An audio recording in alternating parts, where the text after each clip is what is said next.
परमेश्वर का धन्यवाद हो कि आज हम लोग फिर से एक बार उसके चरणों में इकट्ठा हुए हैं और नए साल के इस मुबारकबाद मौके पे आप सभी और आप जो कि इस वीडियो को देख रहे हैं, सुन रहे हैं, आप सबों को नया साल मुबारक हो। ये एक छोटी सी बात आपके सामने में हम आज रखना चाहेंगे। आप उत्पत्ति की किताब उसका 47 अध्याय और उसका 8वां और 9वां पद को देखिए। आज उत्पत्ति की किताब 47 अध्याय और उसका 8वां और 9वां पद। तब फिरौन ने याकूब से पूछा, तेरी आयु कितने दिन की हुई है? याकूब ने फिरौन से कहा, मैं 130 वर्ष परदेसी होकर अपना जीवन बिता चुका हूँ। मेरे जीवन के दिन थोड़े और दुख से भरे हुए बस करो, दुख से भरे हुए भी थे, है ना? ये याकूब का जवाब है। यहाँ पर फिरौन याकूब से पूछता है, हाउ ओल्ड आर्ट दाऊ? तुम्हारी उम्र कितनी है? तुम्हारी उम्र कितनी हो गई? और तब याकूब अपनी उम्र 130 साल बताने के बाद बोलता है कि मेरे जीवन के दिन बहुत थोड़े रहे और दुख से भरे हुए दिन थे। इसके पहले किस वचन पर हम लोग आए, जरा से इस घटना को सोचिए। ये घटना है क्या? बोला जाता है 1445 से 1450 बीसी, यानी आज से करीब 3445 साल या 3450 साल पहले एक्सोडस हुआ, निर्गमन हुआ।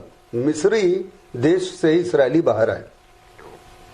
याकूब करीब करीब उसके 430 साल पहले मिस्र में आया था।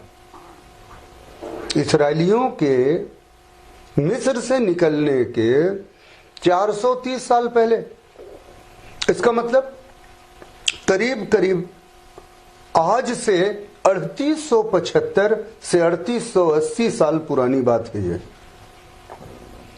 और आज से 4500 साल पहले, 3875 साल पहले जो सवाल हुआ, आज भी ये सवाल जिंदा है।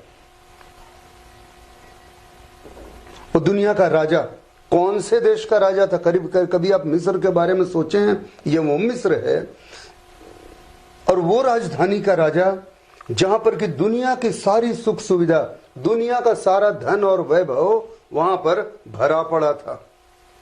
ये उस जमाने की बात है जबकि 7 साल का जब अकाल पड़ा है तो 7 साल के अकाल में पूरे देश को और सारे बगल के देशों को और सारी दुनिया को भोजन की वस्तु मिस्र से मिली है। यूसुफ प्रधानमंत्री बना हुआ है और सारे लोगों को भोजन बांट रहा है। ये कौन सा देश है? ये वो देश है जहां हिंदुस्तान से जा रहा था सोना, लोबान, दालचीनी, हाथी दांत, हीरा, मखमल, ये सब हिंदुस्तान से जाता था। ये वो देश है जहां उत्तर से संगमरमर, लोहा, तांबा और देवदार की लकड़ी, ये सब वहां आती थी। इससे वहां महल बनता था, वहां के हथियार बनते थे। ये वो देश है जहां सीरिया वगैरह देश से ना रेशम आता था। ये वो देश है जहां उस वक्त में दुनिया का सबसे अच्छा घोड़ा अरब का होता है, अरेबियन नस्ल का। वो घोड़ा वहां के राजाओं को के इस्तेमाल के लिए होता था। वहां का रथ कहां से आता था? ग्रीस से। वर्ल्ड का ब्रिलियंट चैरियट।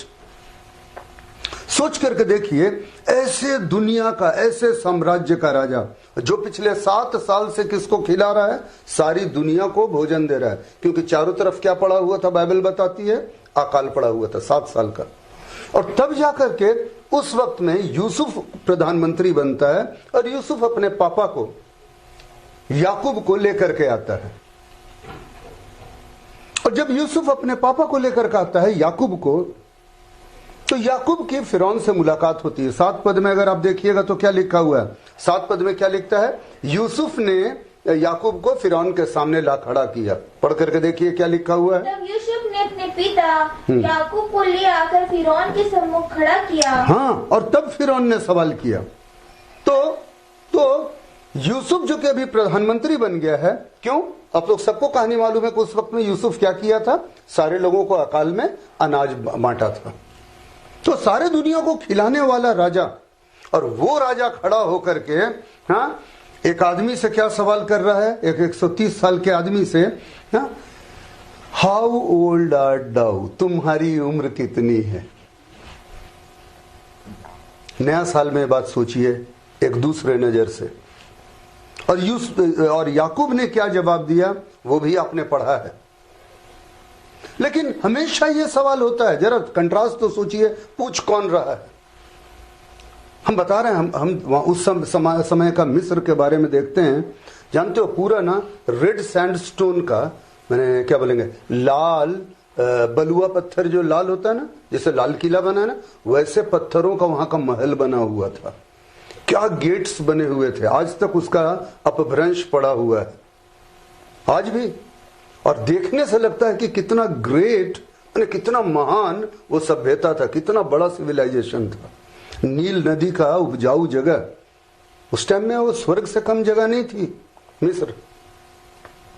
और उस जगह का राजा, सोच करके देखिए। अब आप देखिए इधर में उस वैभव का राजा फिरौन है ना, ठीक है। और इधर में कौन है, चरवाहा याकूब। मिस्र का वैभवशाली राजा फिरौन, और एक तरफ में कौन है खड़ा, याकूब, चरवाहा। कहां राजा कहां चरवाहा। अगर आप देखेंगे राज दरबार का वैभव, और यहां पर क्या है, मैदान की सादगी। देखिए कंट्रास्ट। अगर आप उधर देखेंगे तो क्या नजर आएगा आपको, 40 से 50 का लाइफ का प्राइम में है राजा, है ना। और ये क्या कौन है, हाँ, अगर आप देखेंगे तो आपको नजर आएगा एक बुजुर्ग, हाँ, दाढ़ी मूछ पका हुआ बुजुर्ग। बुजुर्ग तो बुजुर्ग, उससे बड़ी बात आप लोग को याद है, पनियल में जब याकूब परमेश्वर से मुलाकात किया था, उस वक्त में परमेश्वर ने उसके जांघ की नस को क्या किया था, छुआ था। और उस दिन से याकूब क्या हो गया था, लंगड़ा हो गया था। तो ये बुजुर्ग, बुढ़ा बुजुर्ग जो है, दाढ़ी मोछ पका हुआ, और ये क्या है, लंगड़ा, एक लंगड़ा, और वहां पर एक प्राइम में राजा, और ये लंगड़ा। याकूब अपने जिंदगी भर कैसे चला था, हाँ, लचक लचक करके, है ना, लंगड़ा हो करके। अब कभी सोचिए तो यहां पर डिग्निटी है रॉयल्टी की, माने क्या बोलेंगे, राज परिवार की गरिमा। और यहां पर कौन है, गांव का ग्रामीण उज्जड़ गंवार।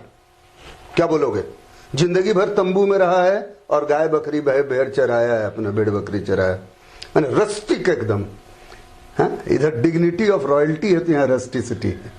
माने क्या कंट्रास्ट है, कभी सोचो तो।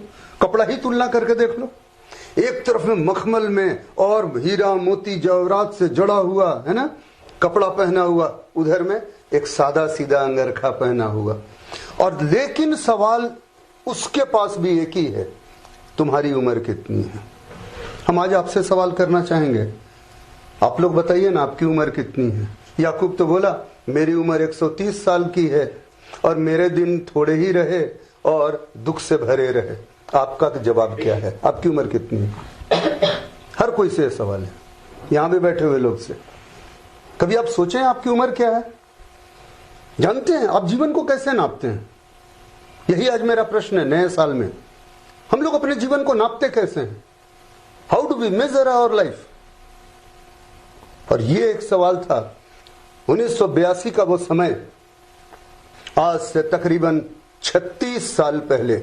और ये जो सवाल था और ये जो जवाब था, मेरे जेहन में जो बात आई 36 साल पहले, उसने मेरे जीवन को एक सहारा दिया। और इसलिए मैं आपसे ये बात कर रहा हूं। ज्यादातर आज के दुनिया लोग ना, हाँ, कैसे नापते हैं मालूम। हम एक सवाल करें, do you major your life with worldly gratification. क्या आप लोग अपने जीवन को दुनियादारी ग्रेटिफिकेशन से नापते हैं। ग्रेटिफिकेशन हम लोग क्या बोलेंगे, एक किस्म का सुख, संतोष।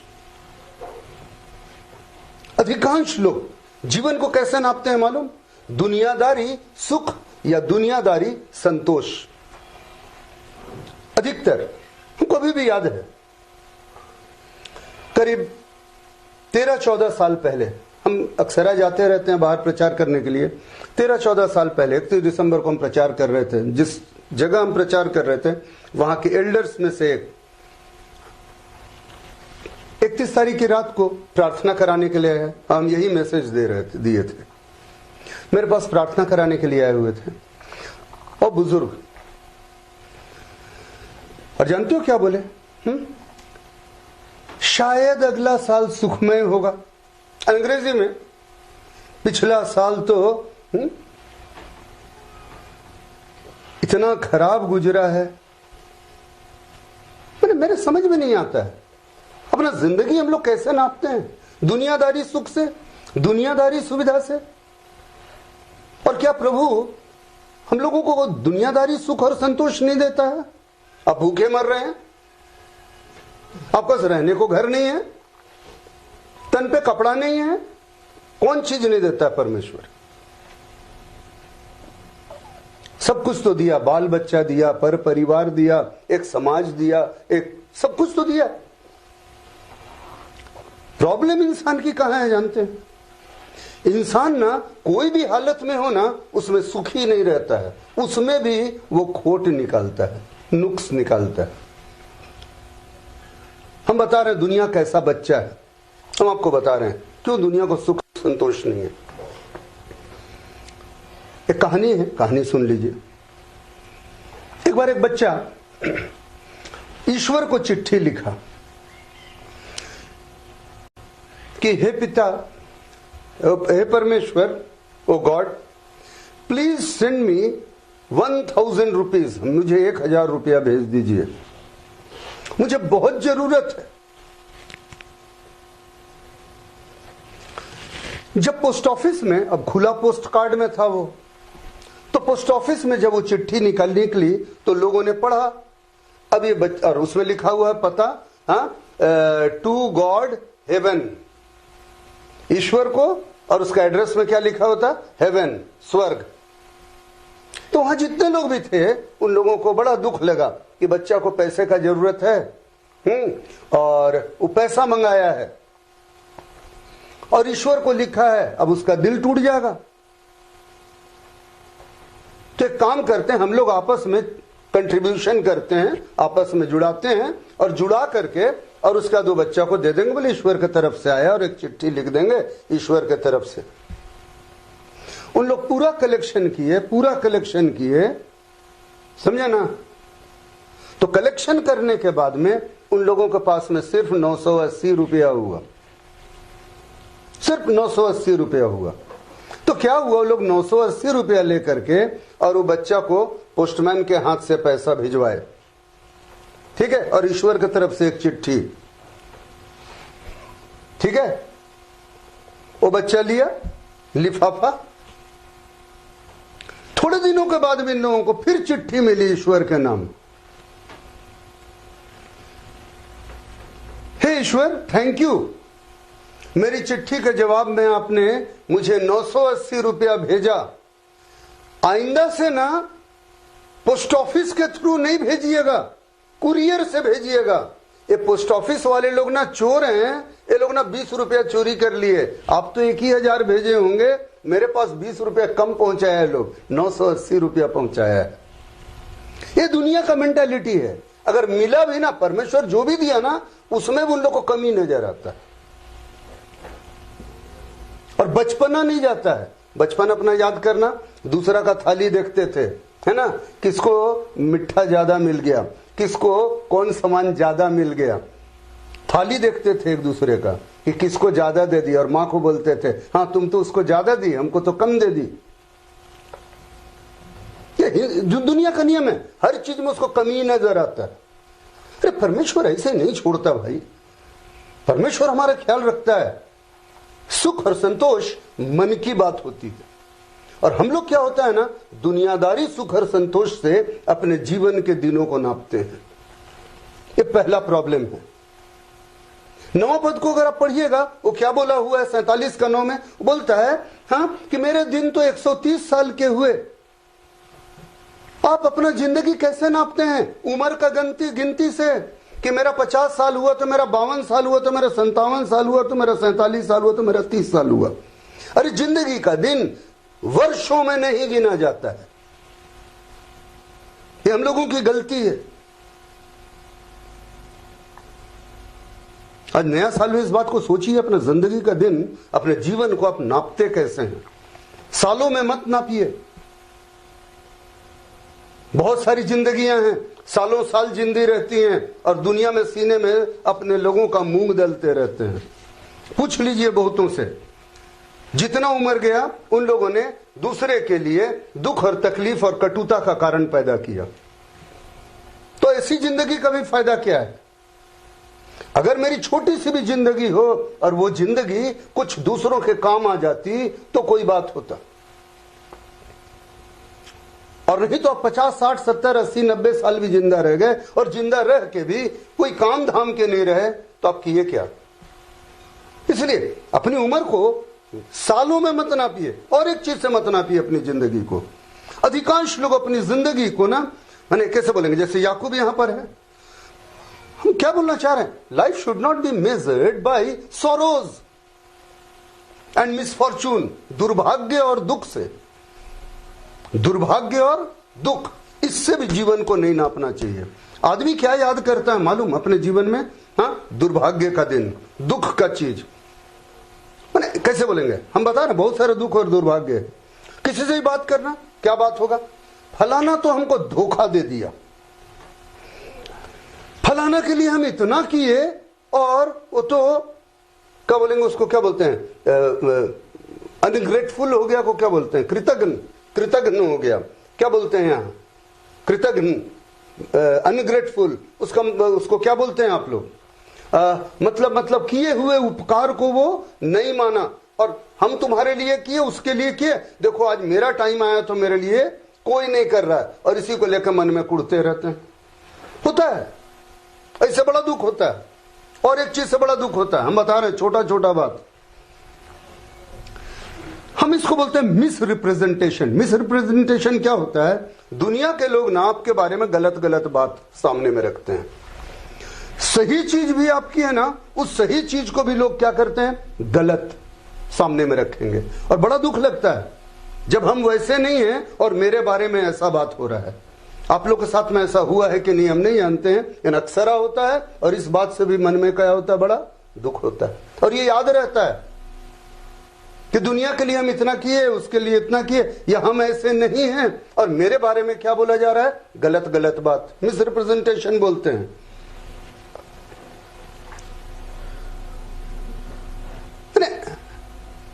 या ऐसा बोले, मजाक आपका उड़ाया जाता हो, बहुत दफे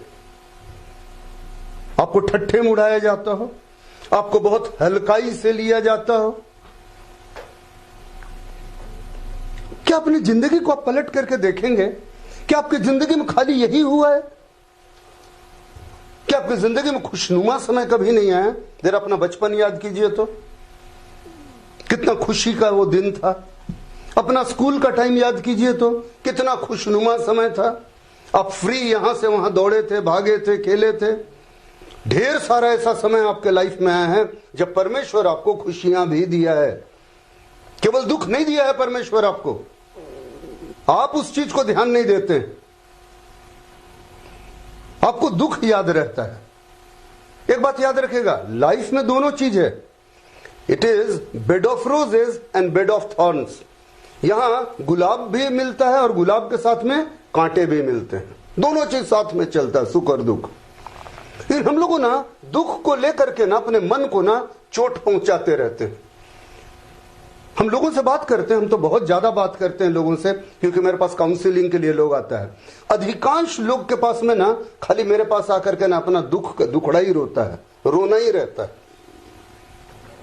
मैंने ऐसा बतलाते हैं जैसे मानो परमेश्वर कैसा है मालूम, परमेश्वर बड़ा क्रूर है और केवल हमको क्या देता है, हमारे साथ दुख ही दुख है। एक बात और याद रखिएगा, लाइफ ना ताश का खेल नहीं है, कार्ड गेम नहीं है। बहुत सारे लोग कार्ड गेम बोलते हैं, ताश का खेल, सुख और दुख मिलने वाली बात, वैसा भी नहीं है। एक और बात याद रखिए, यह भी मत बोला कीजिए, अच्छा नहीं है। अधिकांश लोग क्या बोलते हैं, मेरे ही साथ ऐसा क्यों होता है। देखना, अधिकांश लोग, ये सब दुख मेरे पास क्यों आता है, ये मेरे ही साथ क्यों होता है। या मेरे साथ ऐसा क्यों हुआ। ये चीज जो है ना हम लोगों के जीवन को क्या करता है, कचोटता है, और हम लोग अपने जिंदगी के दिन को इन्हीं चीजों से नापते हैं। ये भी गलत चीज है। हम क्या बोले, अपने जीवन को दुनियादारी सुख संतोष से मत नापिए, अपने जीवन को आयु को वर्षों की गिनती से मत नापिए, अपने जीवन को दुख और दुर्भाग्य से मत नापिए। परमेश्वर सुख भी देता है। एक और चीज से मत नापिए। आज के तारीख को अपने जीवन को लोग कैसे नापते हैं, लोगों कैसे नापते हैं, रुपया कितना कमाया, कितना रुपया कमाए, उससे लोग अपनी जिंदगी को नापते हैं। आपका समाज में देखिएगा नापने का तरीका, जीवन को नापने का तरीका, किसके पास कितना रुपया है। धन बहुत अच्छी चीज है, आज का दुनिया ऐसे ही नापता है। और आप में से भी बहुत सारे हैं जो जीवन को किससे नापते हैं, रुपया से। लोगों को भी किससे तौलते हैं, रुपए से। रुपए से मत नापा कीजिए। रुपया अच्छी चीज है, रुपया बहुत अच्छी चीज है। रुपया हर चीज लगभग हर चीज के लिए जरूरत पड़ती है, लेकिन उससे जीवन को नापना उचित नहीं है। एक बात याद रखिएगा, आप पैदा हुए थे तो नंगे पैदा हुए थे, और जब जाएंगे ना तो जो कफन होगा ना, कफन जिसमें लपेटे जाएंगे, उस कफन में जेब नहीं है, रुपया लेके नहीं जाइएगा। तो रुपया से अपने जिंदगी को मत नापिए। बहुत गलत चीज है कि रुपया से हम लोग अपना जिंदगी नापते हैं। एक काम करो तो एक वर्ष पढ़ो। आज हम सोचे थे एक भी वर्ष नहीं बोलेंगे, लेकिन एक वर्ष पढ़िए।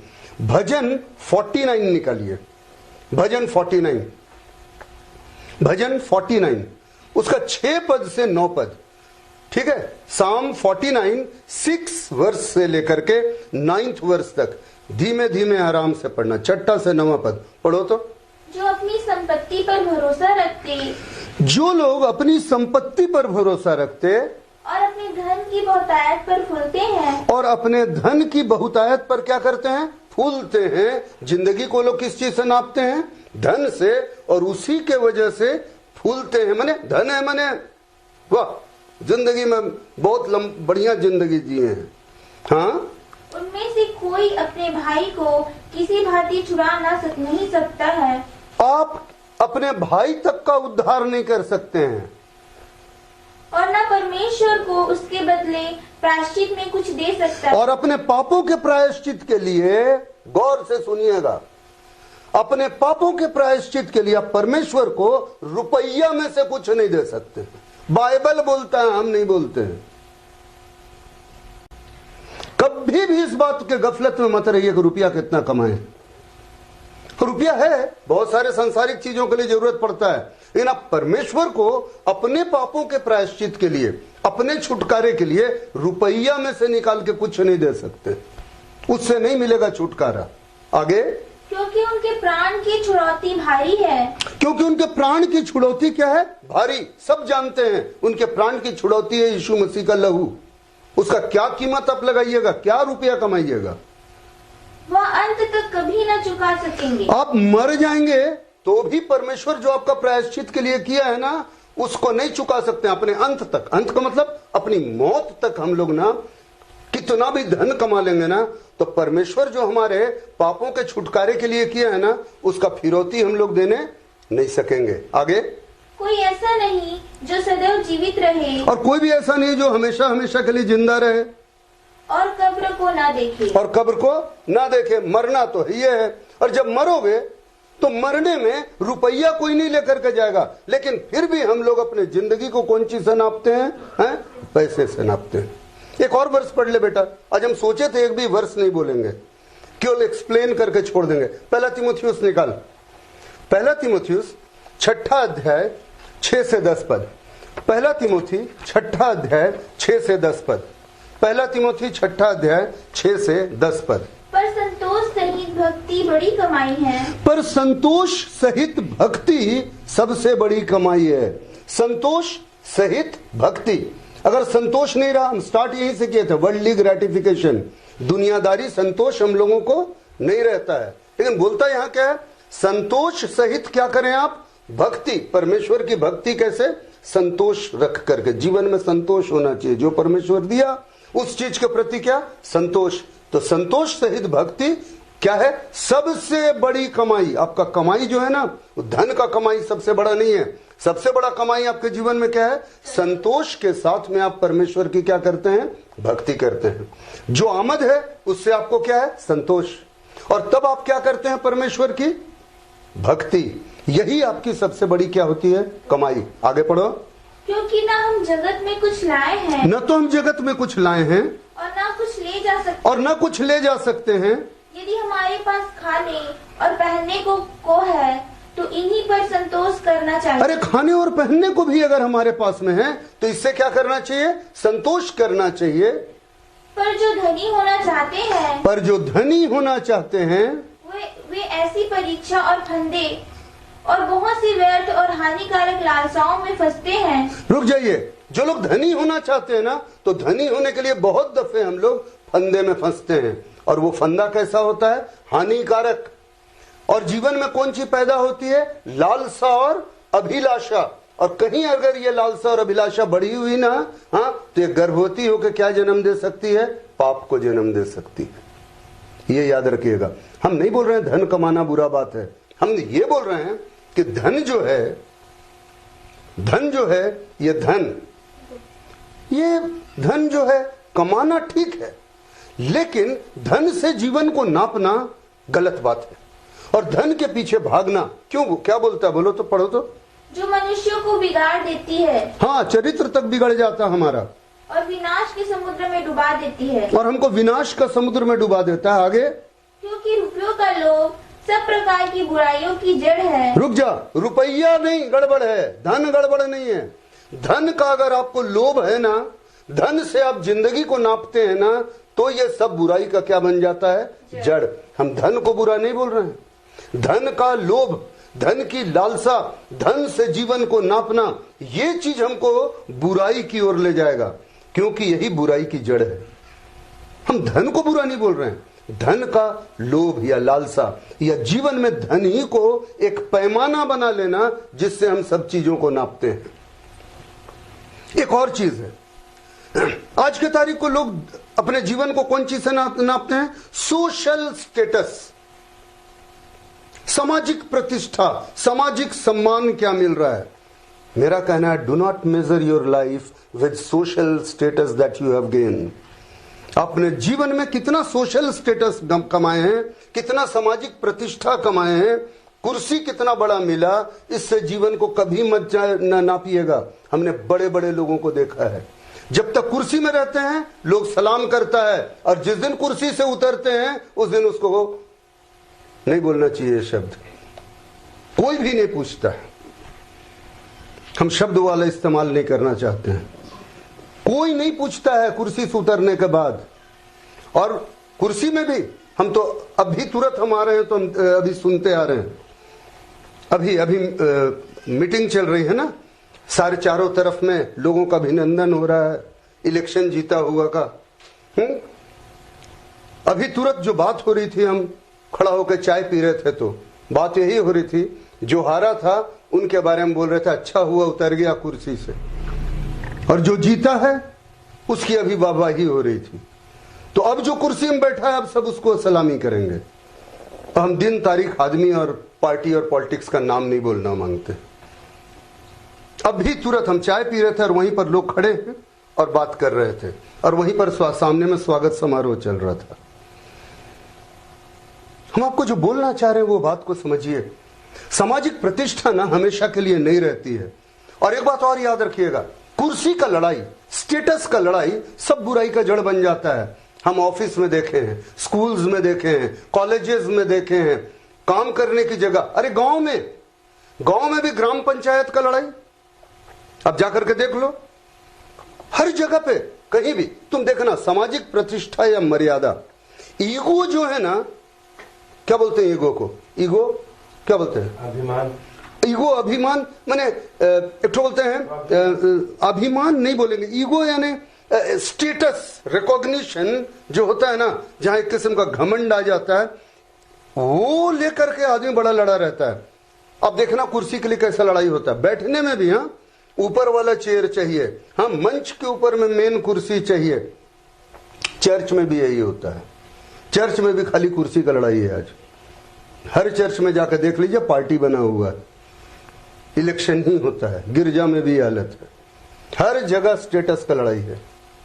एक बात याद रखिएगा, ये दुनियादारी कुर्सी जो है ना, चंद दिनों की रहती है स्टेटस और चली जाती है, फिर कोई याद भी नहीं करता है।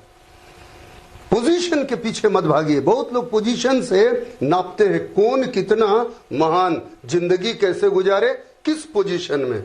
पोजीशन से कुछ होता जाता नहीं है, परमेश्वर के सामने में कुछ नहीं। यीशु मसीह क्या बोला था मालूम? एक वर्ष पढ़िए, निकालिए यूहन्ना का सुसमाचार, निकालिए यूहन्ना का सुसमाचार 5वां अध्याय और 44 पद पढ़िए। यूहन्ना 5 का 44, गौर से सुनिएगा, रुक रुक करके ठंडा तरीके से पढ़ोगे। यूहन्ना 5:44 पढ़िए। तुम जो एक दूसरे से आदर चाहते हो, तुम जो एक दूसरे से आदर चाहते हो। एक दूसरे से आदर चाहने का मतलब क्या है? आदर चाहने का मतलब एक दूसरे से सोशल स्टेटस जो हम लोग मांगते हैं, दुनिया वालों से सम्मान मांगते हैं। आगे, और वह आदर जो एकमात्र परमेश्वर हाँ की ओर से है हाँ नहीं चाहते। परमेश्वर सम्मान दे ये आप नहीं चाहते हैं, परमेश्वर का आदर नहीं चाहते हैं कि परमेश्वर आपको सम्मान दे। आप दुनिया वालों का सम्मान मांगते हैं, दुनिया वालों का सोशल स्टेटस और आदर मांगते हैं। आगे, किस प्रकार विश्वास कर सकते? आप विश्वासी हो नहीं सकते हैं। यीशु मसीह बोला है, ऐसे लोग किस प्रकार विश्वासी होंगे? कौन लोग? जो लोग सोशल स्टेटस खोजता है, जो आदमी दुनिया का सम्मान खोजता है, जो दुनिया का आदर खोजता है और परमेश्वर की तरफ से मिलने वाला आदर और सम्मान नहीं चाहता है, ऐसा आदमी विश्वासी हो नहीं सकता, वो विश्वास कर नहीं सकता है। आप विश्वासी अपने आप को अगर कहलाते हैं तो मन के अंदर झांकिएगा, झांक के देखिएगा, क्या आपको पद और प्रतिष्ठा का लालच है, आदर और सम्मान और सोशल स्टेटस से? अगर है तो आप याद रखिएगा, यीशु मसीह बोला है ऐसे लोग विश्वासी नहीं हो सकते हैं। यूहन्ना 5 का 44 घर में बैठ के पढ़िएगा। तो हमारा कहना जो था, अब हम खत्म करने जा रहे हैं। इन चीजों से अपने जीवन को मत नापिए। जीवन नापना है तो कौन चीज से नापिए मालूम? Major your life with spiritual development. ये नापिए कि आपका कितना आत्मिक उन्नति हुआ। यीशु के पीछे आप चलने लग गए, इस साल नापिए अपने जिंदगी को कि आपका कितना आत्मिक उन्नति हुआ। आज नापिए 1 जनवरी को, पिछले इतने सालों में हम प्रभु के पीछे चले, मेरी कितनी आत्मिक उन्नति हुई, स्पिरिचुअल डेवलपमेंट कितना हुआ, हम कितना प्रभु के निकट आ पाए, हम कितना प्रभु के रूप में बदलते चले गए। कुरिन्थियों की पत्री में क्या लिखता है? 2 कुरिन्थ 3:18 में पढ़ो तो, 2 कुरिन्थ 3:18।